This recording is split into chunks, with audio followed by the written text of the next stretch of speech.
elections, they wrote me and they said, how do you give optimistic speeches?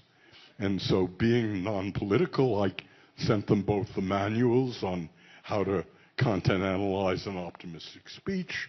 And after that, I couldn't predict presidential elections. It all became bullshit.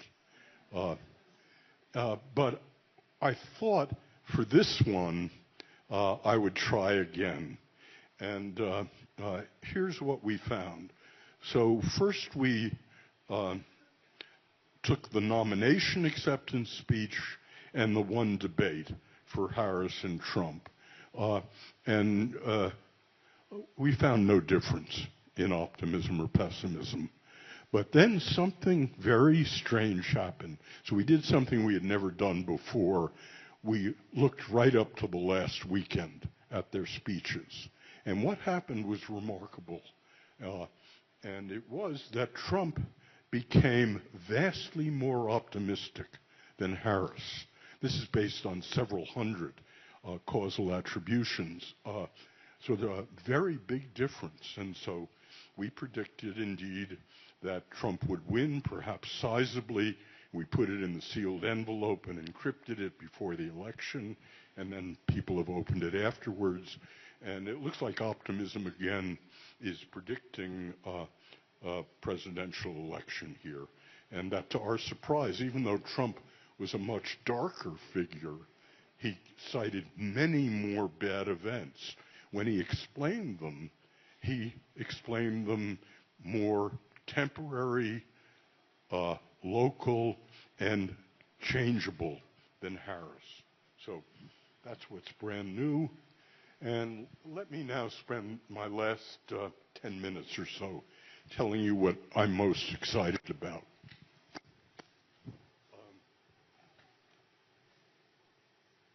This is now March of last year.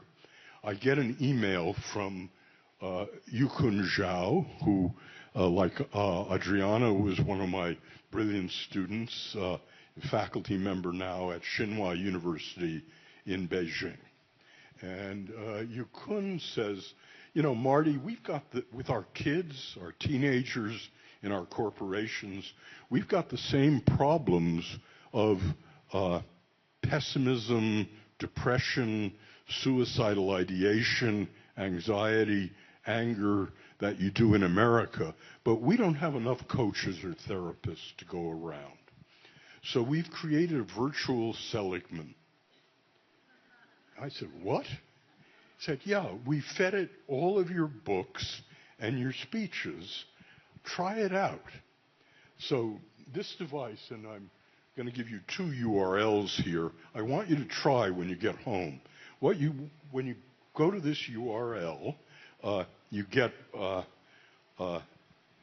something that says, describe a major problem that you're having either interpersonally, raising children, with your boss, with yourself, in about 150 to 200 words. The more detail, the better. You put in the problem. You can either speak it or type it in. And it thinks for about 2 minutes. And then it gives you back advice.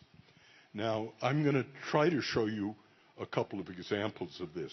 But so I've now run this at least 500 times with various people in settings. And emblematic, every morning I typically get 1 or 2 people from around the world asking my advice about something. So a few months ago, a young woman wrote, Dear Professor Seligman, I'd like 3 pieces of advice. So first one, I typed up my answer, put it in. Second one, I typed up my answer, put it in. The third one was, how can I possibly be happy in such a shitty world with all these terrible things going on? How can I be optimistic? Now, that's a difficult question, and I think if I had spent all day on it, I might have come up with something.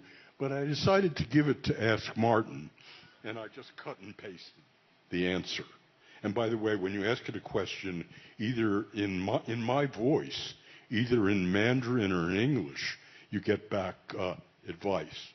The next morning, you get an email from her, "Dear Professor Seligman, thank you for your advice, particularly the third piece of advice, which I will carry with me for the rest of my life." So let me see if I can demonstrate for you the sort of thing that these machines do. So this is the Chinese version, and the question here is essentially, how can I be happy in such a shitty world? And how can I combat the existential dread I face every night while trying to fall asleep? Oh, I can really empathize with that feeling of existential dread that creeps up at night. It's like your mind decides it's the perfect time to throw a party. And guess what? All your deepest fears and worries are invited. But you know, there's actually something quite wonderful we can do to combat this. I've always been a big fan of the 3 good things exercise. It's simple yet surprisingly powerful. Before you go to bed, just reflect on 3 things that went well during your day. They don't have to be big wins. Maybe you enjoyed a really good cup of coffee, or you shared a laugh with a friend. And then think about why these things happened. It's not just about the good stuff. It's about recognizing your own role in making these moments happen. This practice can shift your focus from what's worrying you to what's working for you. It's a bit like reprogramming your brain to tune into a more optimistic frequency. And the beauty of it is that it can help you sleep better because you're ending your day on a high note, focusing on the positives rather than the negatives. Now, engagement is another key ingredient to a good life. It's about finding those activities where you're so absorbed, time just flies by. For some, that might be gardening or playing a musical instrument.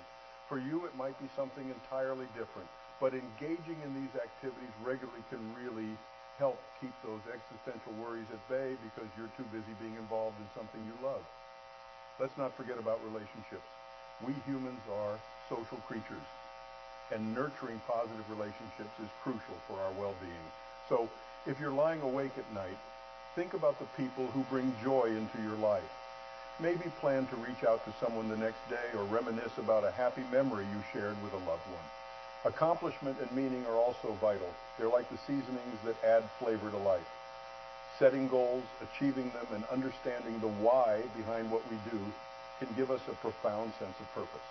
Lastly, let's talk about human flourishing, my ultimate goal for positive psychology.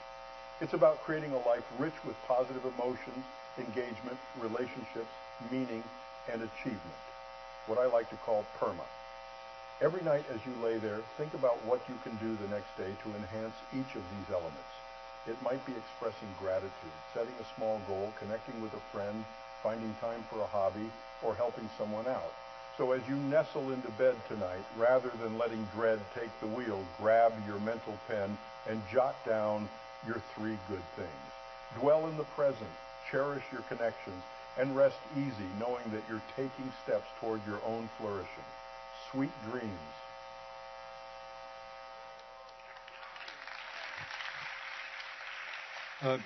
This is a machine, and now having done this many times, I have to confess it's a better therapist and a better coach than I am by a